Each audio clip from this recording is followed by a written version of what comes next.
Cutting through deadly seas off the Alaskan frontier, this mighty ship dares to take on Mother Nature. She does her best to kill us all equally. For the crew of North Star, there's no such thing as a routine voyage. This was bad. Turning your back can cost your life. Time and money are always on the line. Security, security, security. This is a voyage through sub-zero darkness and relentless waters.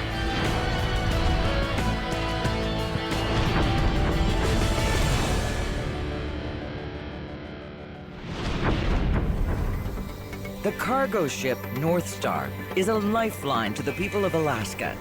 They depend on her to bring them the necessities of daily life. Everything from building supplies to pickup trucks, fresh vegetables to toothpaste. Once every week, no matter what the weather, North Star tackles a difficult route between the ports of Tacoma, Washington, and Anchorage, Alaska. It's a 2,500-kilometer trip each way. Thousands of people are waiting for these goods to arrive on time. No one feels the pressure to deliver more than Captain Richard Cadigan. So far this winter, he's nailed a perfect delivery record with North Star. And he's out to keep it going on his last run of the season. Oh, I know, 100%. You know, if it's 100%, there's no place to go but down.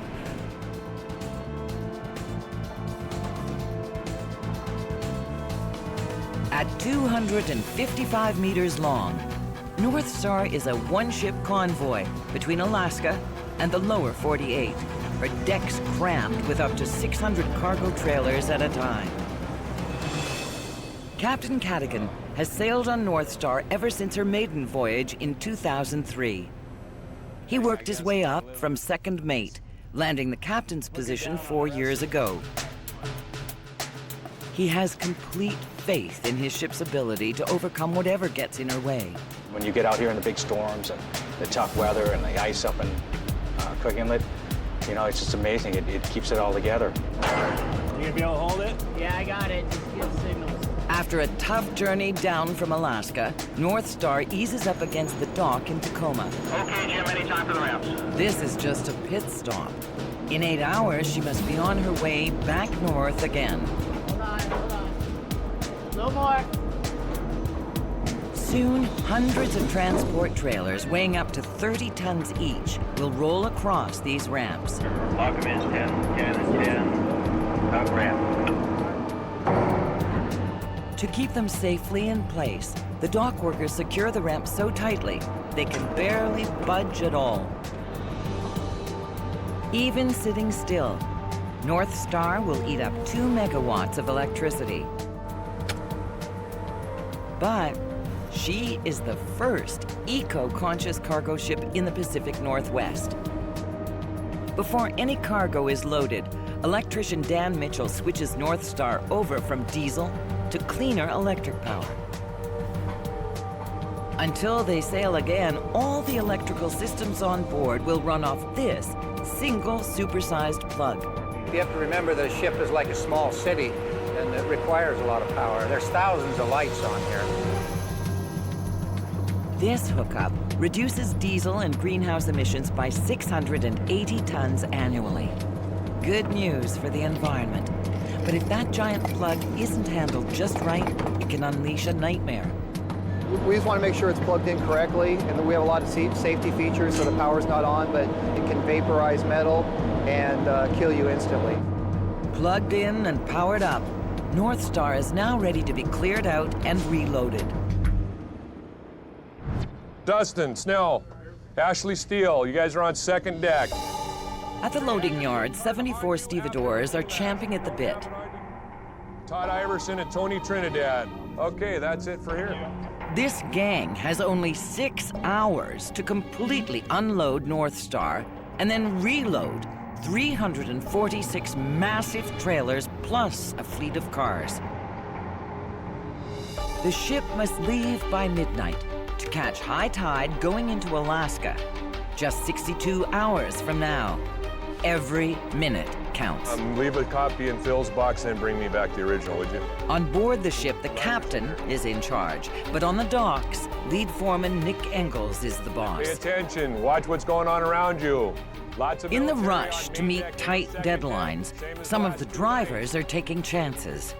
Nick reads his crew the riot act. I've been called on speed limits. If I get called tonight, they're gonna write a letter on those two foremen. Guess who they're gonna fire before they take a letter? In this job, mistakes can come with a serious price tag. And almost had a guy get his legs taken off. So when we're backing out, it's high traffic area, be careful. It's gonna get busy real fast. Let's get up there and we'll go see. As the loading begins, the lashers come in. Working swiftly, they wrench and hammer loose the chains that hold the massive trailers in place. Then it's a heavy metal stampede. North Star is loaded and unloaded at the same time. The ship only transports the trailers, not the trucks that brought them to port. So, agile mini tractors, nicknamed hustlers, haul each trailer into position, then disconnect and race off to pick up the next one. The only way they can pull off this simultaneous loading and unloading is thanks to North Star's unique design. There are 13 ramps inside the ship, more than double the amount of the ship North Star replaced on this run. So cargo can roll on and roll off in sync. North Star also features 5 decks below and an open top deck. Compared to older vessels, she packs in almost twice the number of trailers. 28-foot stick-out nose mount, please. 28-foot stick-out nose mount. Read me a number. 8513, thank you. Up in the control tower, Supervisor Phil Johnson stays on top of what cargo is going on and what's coming off. You're gonna need a yard stuffer and cranker over to 41 north, please. Yard stuffer and cranker to 41 north. I've always likened it to putting together a puzzle, and you don't know what the picture is, and the pieces keep changing. Phil tells the drivers where to pick up and park the trailers. With no traffic cops to direct on the ground, it's up to each driver to race to the correct destination.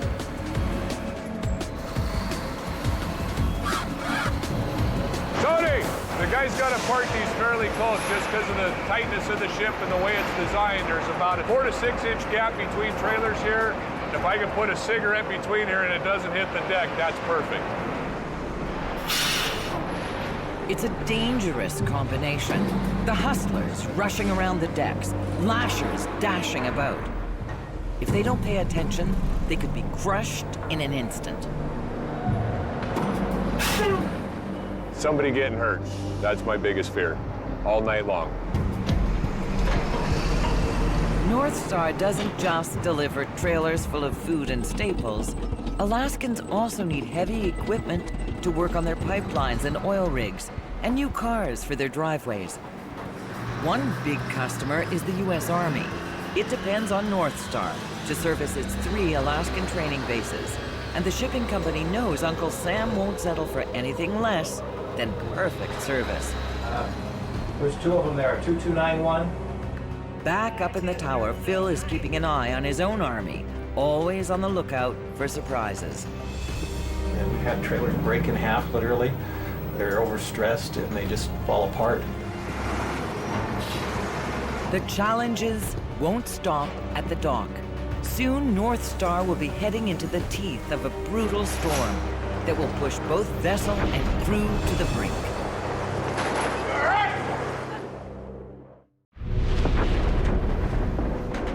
It's midnight in the port of Tacoma. Time is running out. The cargo ship North Star must be out of port in the next few minutes in order to hit high tide in Alaska. Every minute lost threatens her perfect on-time record. She'll have only 66 hours to sail from Tacoma to Alaska. Well, we're 20 minutes behind, roughly. Finally, the last of the cargo trailers is stowed. And Captain Richard Cadigan gives the word for ramps to pull up. On the stern, let go the afterbreast. Let go afterbreast. The lines that restrain North Star at shore are cast off. And she glides out into the winter night. Larry, can we go dead slow when we slide by the gray land? Captain Richard Cadigan and harbor pilot Larry Emerson have to navigate through the congested shipping lanes of Tacoma and Seattle's Puget Sound. Tonight, poor visibility hampers the sail out. There's certain seasons when it's really foggy, dense fog. That's always a problem. We're gonna have a big turn coming up here momentarily.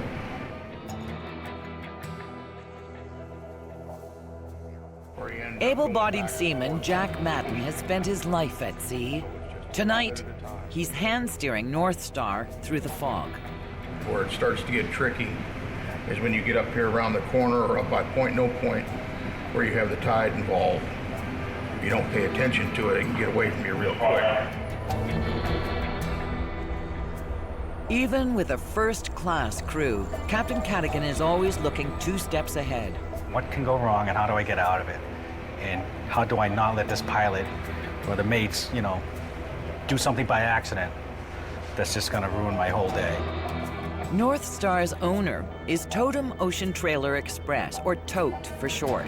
TOTE services this route by rotating North Star with an identical sister ship. Get North Star into an accident, and half that fleet would be out of commission. 8 decks below is the team that keeps North Star moving. In the engine room, Chief Engineer Harry Poole and his crew are pulling yet another 12-hour shift. At those times when North Star has to run at top speed, all 4 engines must be able to operate. Will it get high enough? Okay. Jobs like this one, cleaning and repairing the fuel pumps, must be done while at sea. Waiting to do them in port would take more time and disrupt the schedule. And Harry has to make certain this vessel doesn't break down ever. Most of our work is done underway.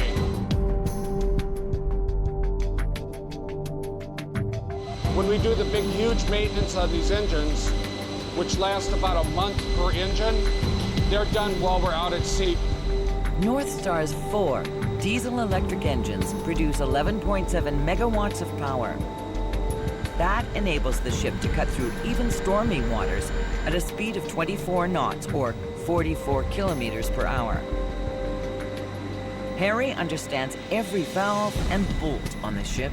He's kept North Star seaworthy from the day she was launched. We have parts that just fail on their own, and we want to replace those as quick as possible. The fuel on this ship is as thick as molasses and must be cleaned and heated to 135 degrees so it runs smoothly in the big diesel engines. It's a constant thing with the engines, that we're constantly working and constantly keeping them clean.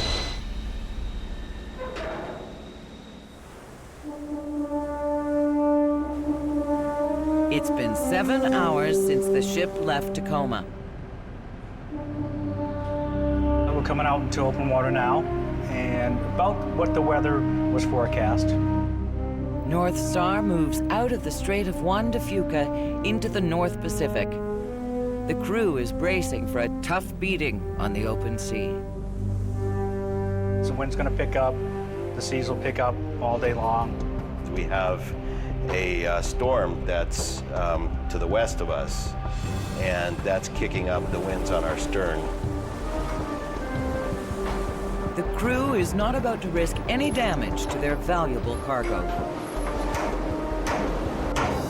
So Jack Madden and his fellow seamen head out into rapidly worsening weather to lash down the trailers. If they're not done, they start rolling around. Like on the ramps here, they'll start rolling around, break loose. On the old ships, I've seen Mother Nature remove trailers. We had an area of the ocean out here that is constantly, in the wintertime, challenging. Okay, Jack, let's go into hand steering, please. Rogue waves as high as 31 meters have been recorded in this area. That's the height of a 10-story office building. But North Star has been built to survive the North Pacific's perils. The ship sports an ingenious design feature called the turtleback, which provides protective shelter from the worst winds and waves. Without the turtleback, a single monster wave could swamp the ship and wash thousands of dollars worth of cargo overboard. And on the older ships that were lower and more open, we would wipe out rows and rows of cargo. But even the turtleback can't protect crew members who aren't paying attention. One of the things you have to remember out here is Mother Nature doesn't care what flag you fly, what gender you are, what company you work for. She does her best to kill us all equally. You forget, you're gonna get hurt. You're gonna get hurt bad. I've seen it happen. Luckily, knock on wood, hasn't happened to me yet, but it's only a matter of time. We all know it. Get out here and do it.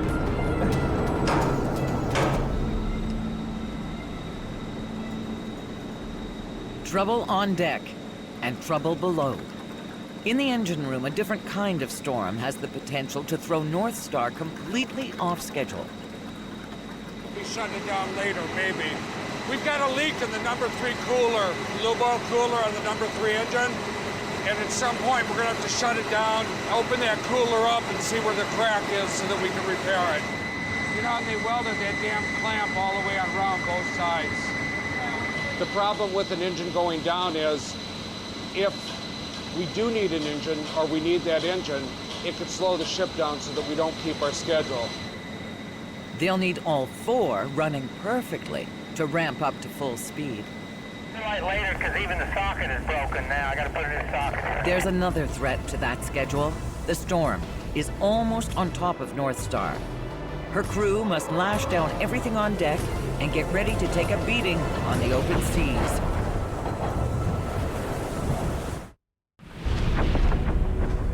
The cargo ship North Star is a day and a half into her voyage to Alaska. She's due in Anchorage in just 36 hours. Now, she's entering a region that sailors call the Valley of Death. It waits off Canada's west coast, just south of the Queen Charlotte Islands. In this deadly stretch of water, gale-force winds can funnel down in gusts up to 100 knots. That's almost the same force Hurricane Katrina was packing when it devastated New Orleans. See big weather coming. Let everybody know, listen, we need to go. We need to go now. We need to go fast.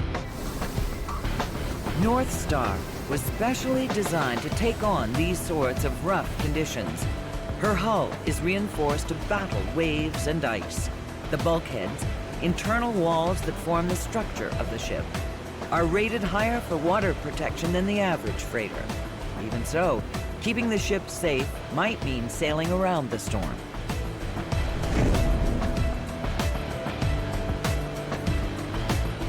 But that can be costly. Every mile North Star deviates off course consumes more fuel. If we can save just a little bit, that's worthwhile for us. North Star's engines eat up almost 1.3 million liters of oil on a regular journey. That costs the shipping company nearly $500,000 for every round trip. Confronting the storm, Captain Cadigan has to balance many factors. Maintaining course enough to control fuel costs while preserving the crew's safety and trying to stay on schedule. The schedule is very, very important, but it's not more important than the safety of the ship and crew. The captain decides to sail right on the margins of the storm. But North Star is still getting slammed by winds blowing at 70 knots. You guys finished? You done this side? We're okay, man. Even on the roughest days, veterans like Jack Madden never lose their sense of humor. You learn to carry a few extra pounds. And the guys that are little learn to use us for wind breaks. It's the only thing you can do. These gale force winds could pick up a man Jack size in an instant and toss him overboard like a rag doll. Wind, deck slip. You're moving around picking this stuff up. You slip, you go down. That's how it works. But somebody's got to do it, you know? As if the nasty weather wasn't enough, at this time of year, this far north, there are only 7 hours of daylight. It's not for everybody. The cold and the dark, and especially in the wintertime, the constant motion just wears people out. It even takes a toll on a veteran sailor like Captain Cadigan. This voyage is his last rotation after 7 punishing weeks at sea. I'm looking forward to going home. On these grinding voyages, keeping up morale is key, no matter how it's done. Morale on a ship, it's just the group of people you get together. We've been very lucky on the North Star. We've got a very good...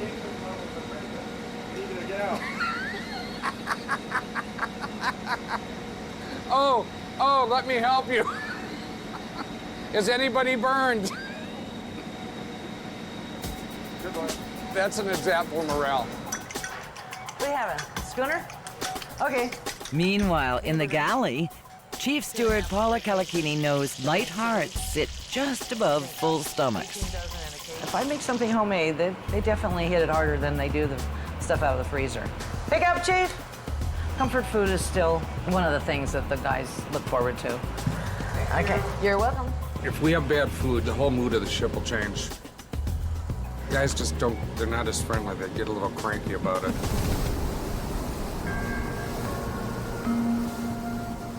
After 8 hours of skirting the worst of the storm, Captain Cadigan takes advantage of Mother Nature's relentless power. He positions North Star, so the heavy winds actually give his vessel an extra push off the stern. So far, so good. We're still on time. North Star is still a day and a half away from port in Anchorage, Alaska. Harry's crew has not been able to plug the engine cooler leak. This might cause big problems as they enter the harbor. The leak's gonna get worse, but I put the pump on it in case it does get worse. It's a big problem to shut, so we have to shut the engine down. Shutting down an engine is bad news. North Star may have to take on the crushing Alaskan ice pack with only 3 engines operating at full power. A calm day dawns on East Chugach Island, Alaska. The cargo ship North Star has emerged unscathed from a hard-hitting winter storm. I tell people, oh, I've seen it all, but geez, you know, when you see these mountains, they're beautiful. Sighting these islands, Captain Richard Cadigan knows North Star is just 24 hours away from Anchorage. But the sense of peace is deceptive. These islands also signal the vessel is heading into Cook Inlet and the most treacherous part of her voyage. Now, a major obstacle threatens to complicate the ship's course. The ice is going to start coming further down the inlet, and it can get pretty chunky. It's tough on the ship. North Star doesn't rise over the ice and crush it like an icebreaker. She rams through it with a reinforced shell plating that runs 2/3 the length of her hull. Any fuel leak here would be an environmental catastrophe. So North Star's fuel tanks are set back 3 to 5 meters from the hull to isolate them from any damage to the ship's outer shell. Let's go down and look at it. Down in North Star's engine area, that cooler has gone from bad to worse. 2 bigger leaks have developed. Harry is so concerned that he has asked the captain to come down and see the problem for himself. See it up there?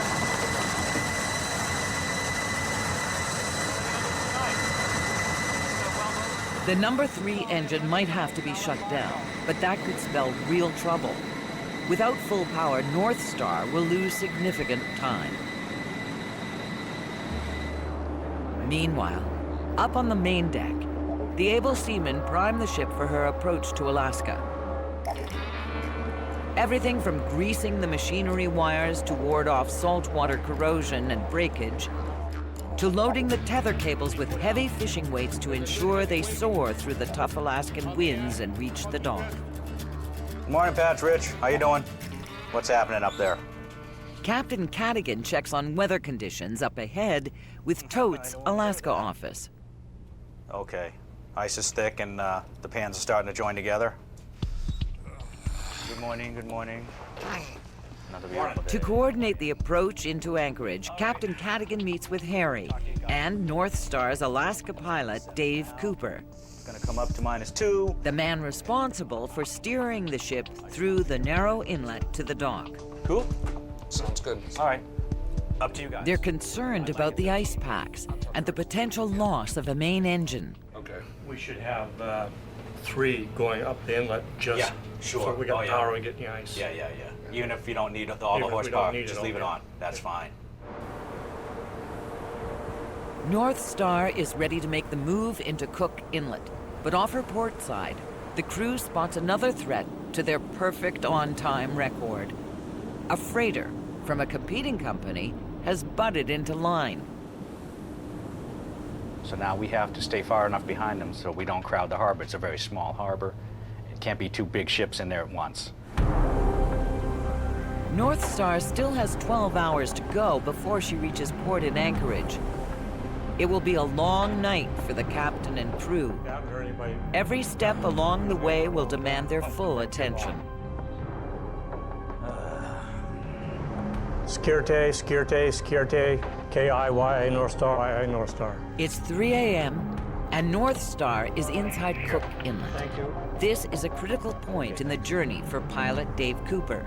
He's the man who knows every square kilometer of sea from here to harbor. Let's bring her back up to 80 RPM, please. Just for a bit till I get a grip on it. Sure. All right. These last few kilometers are tense on the bridge as the ship approaches the Knik Arm Shoal. It's a sandbar, submerged just inside Cook Inlet. At low tide, there's only 4 meters of water between the shoal and the ship. 065. Even for the veteran crew, passage over the shoal is a nerve-wracking experience. Their timing has to be dead on. We don't want to be early. We might touch the mud. We don't want to do that.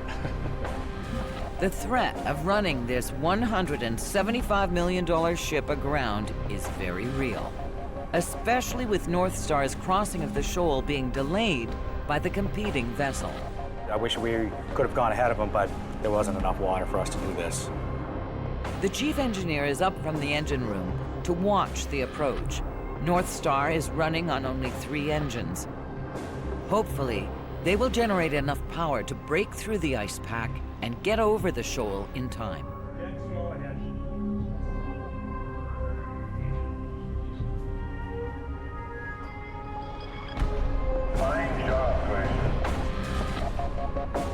Refusing to let her crew down, North Star slowly but surely makes it across the shoal. Just.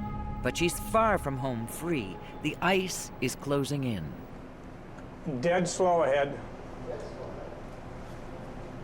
That glacier wind, come into my bow right there and push me away from the dock, please.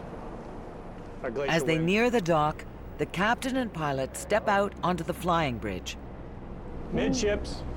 It's a bone-chilling -20 degrees, but this is the only place to get an accurate picture of the approach. Starboard engine, dead slow astern. We need to be able to see over the side, check out the pans of ice. It might be a huge pan of ice, big enough to move the ship, push us too fast towards the dock. But in a matter of minutes, colliding with the dock is no longer the worry. The ice pans are moving together, blocking North Star's landing. Right, 20. Wish we couldn't hit the dock if we tried. There's too much ice in the way. All we would do is compact it. So pilot Dave Cooper calls for a special tactic from the harbor tugs. Starboard engine, dead slow astern. He will only be able to dock the ship if the tugs can break up some of this ice or create a wash to move the ice out of the way, but it's a perilous process. Because if he gets stuck between us and the dock, then I'm having a real bad day. Jammed up against the dock, the tug and her crew wouldn't stand a chance against the sheer mass of the ship. Coming in here enough times that we have an idea what's going to happen and prepare accordingly. But even then, every trip is a challenge. Hard right. Hard right. I think we're close enough. Dave's tactics pay off. North Star reaches the dock. The tugs are free. Everyone can relax. He's miserable and I'm cold. And that's how it usually is out here. Yeah. Except we're missing the chief. Below decks, the chief engineer is not laughing. If he can't fix that engine leak on the return journey, North Star's perfect on-time record could be ruined. It's 9 a.m. in Anchorage, Alaska. The cargo ship North Star has been docked for 2 hours. The unloading process is already in top gear. These trailers, packed with precious staples, drive straight off the ship and fan out across remote regions of Alaska. Thanks to North Star's on-time delivery, there will be fresh strawberries and crisp lettuce on the menu tonight from Anchorage to Fairbanks. This far north, it's not exactly easy moving all these trailers on and off the ship at the same time. Just ask Alaska vessel manager Pat Kilgore. This time of year we contend with a lot of frozen breaks, so it takes more time for us to continually break up and get the wheels moving. The Alaska team performs this operation twice a week, but none of the dock workers can afford to become blasé. As one lasher tightens the chains holding down a trailer, he turns his back for just a moment. It's almost a fatal mistake. Another trailer is moving swiftly into place right behind him.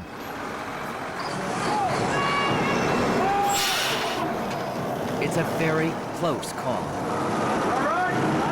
Luckily, a veteran stevedore has kept an eye out.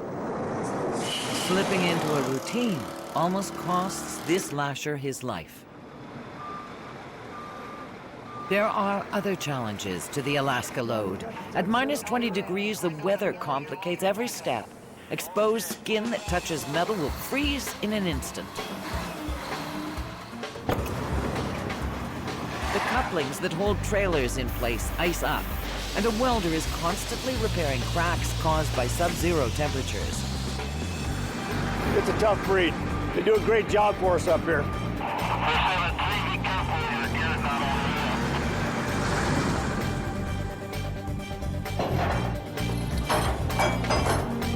So far, so good.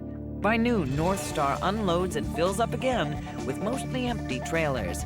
Cargo traffic is almost all one way. Now it's up to Captain Cadigan to get his vessel on the move in the next 90 minutes. Once again, North Star must cross the shoal at high tide.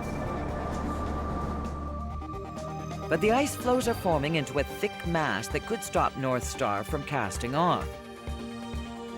That's not the only problem.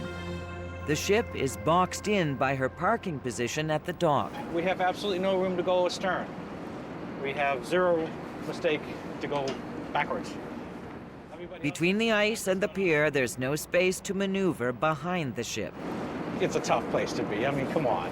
You got to give us something to go backwards, or we got nothing, you know? Hey, Casey, second mate. Harbor pilot Dave Cooper will have to orchestrate some heavy-duty shoving to get North Star free. It's like flying an airplane into the wind. As mid-afternoon approaches, the northern winter sun is already beginning to set. Dave starts directing a pair of tugs. First, this one has to power through the forming ice pans and break them up.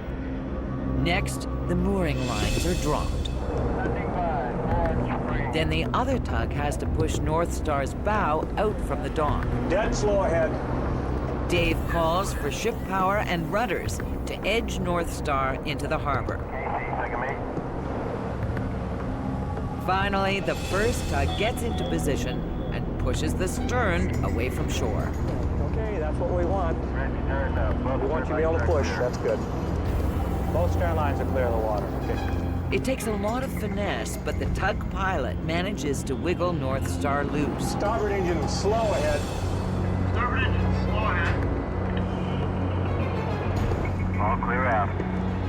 At last, thanks to Dave Cooper's frontline experience in these waters, North Star is able to make her turn into the Anchorage harbor. Right 20. Right 20.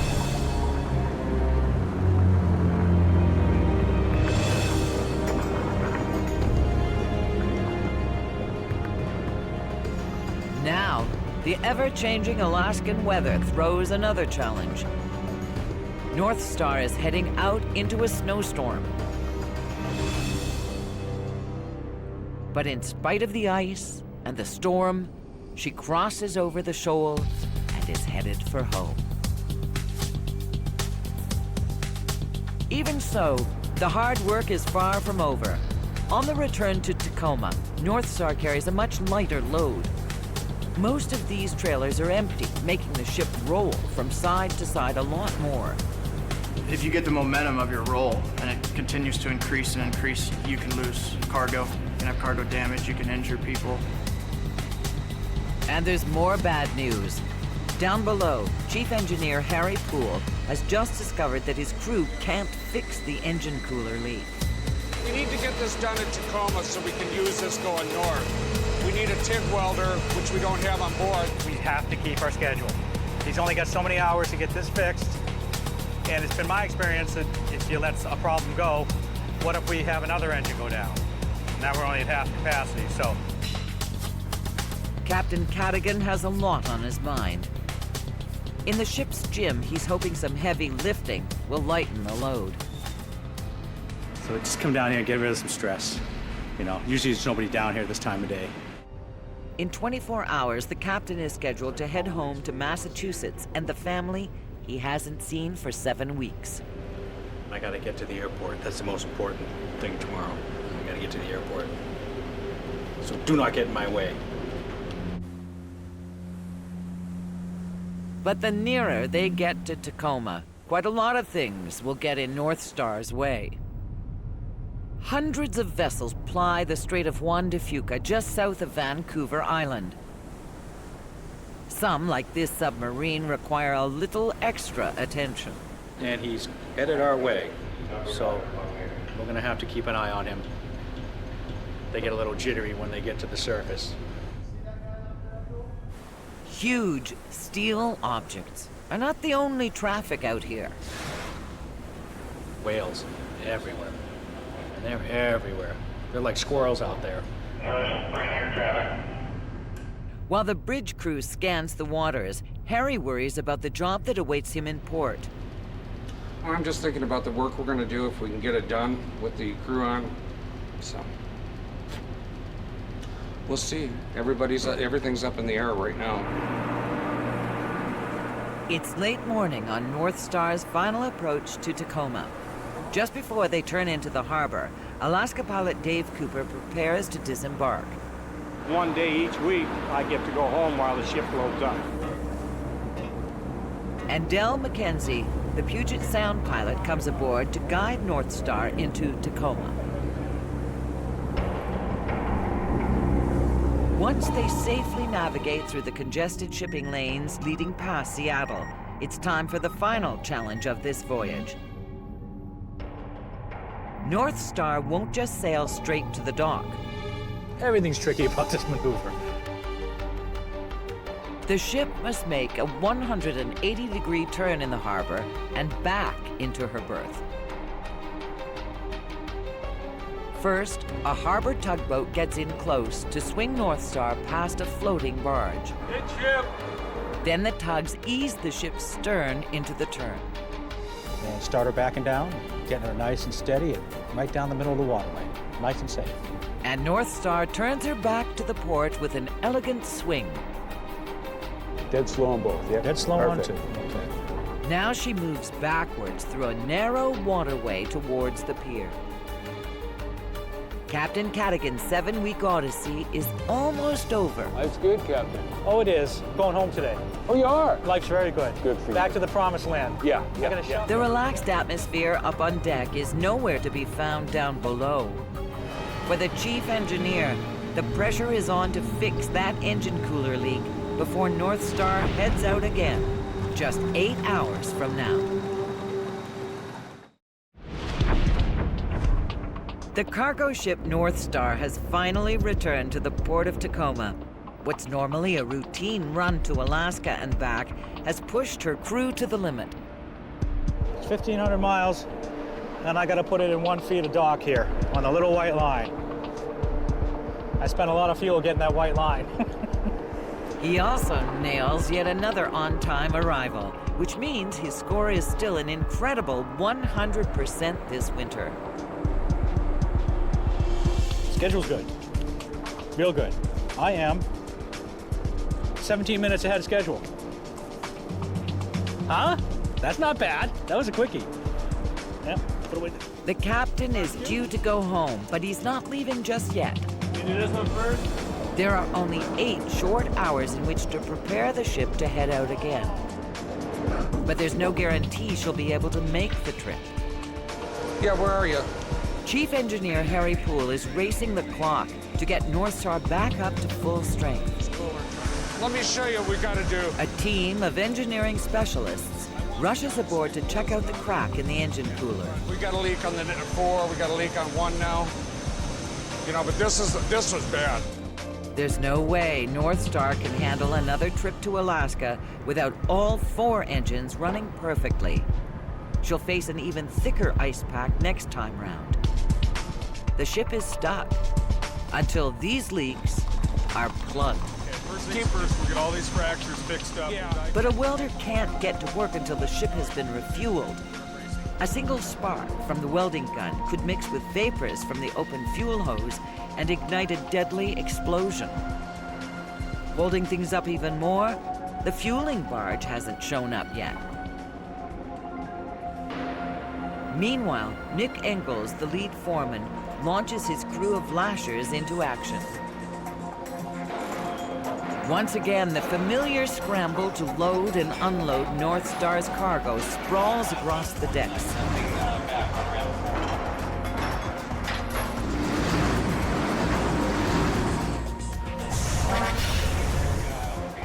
If it continues like this, we'll have a really good night. Nobody hurt. Finally, the crew of North Star catches a break. The refueling barge arrives.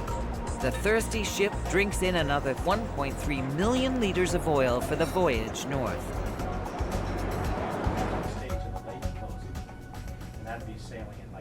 One of his last duties before taking leave, Captain Cadigan briefs incoming Captain Mark Daly.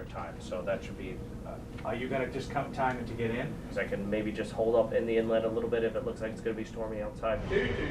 Thank you. Unlike Captain Cadigan, able seaman Jack Madden is not interested in going ashore anytime soon. Despite the rigors of working 12-hour days in ice and darkness, Jack wouldn't trade life on North Star for anything on land. I couldn't sit in a box. Put me in a cubicle and they'd be taking me out in a straitjacket.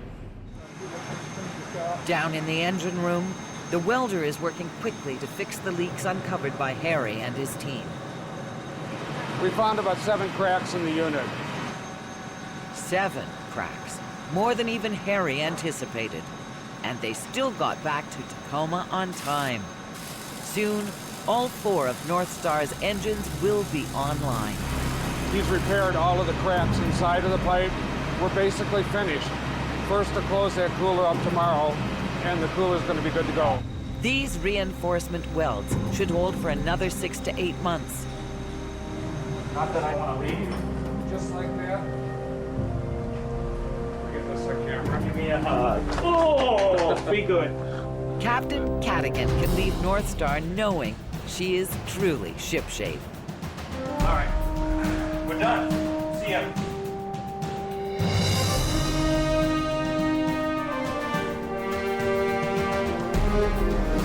And as reliable as her namesake. The heavenly star that guided ancient mariners to safe harbor, North Star, will continue on as a vital lifeline to the people of Alaska.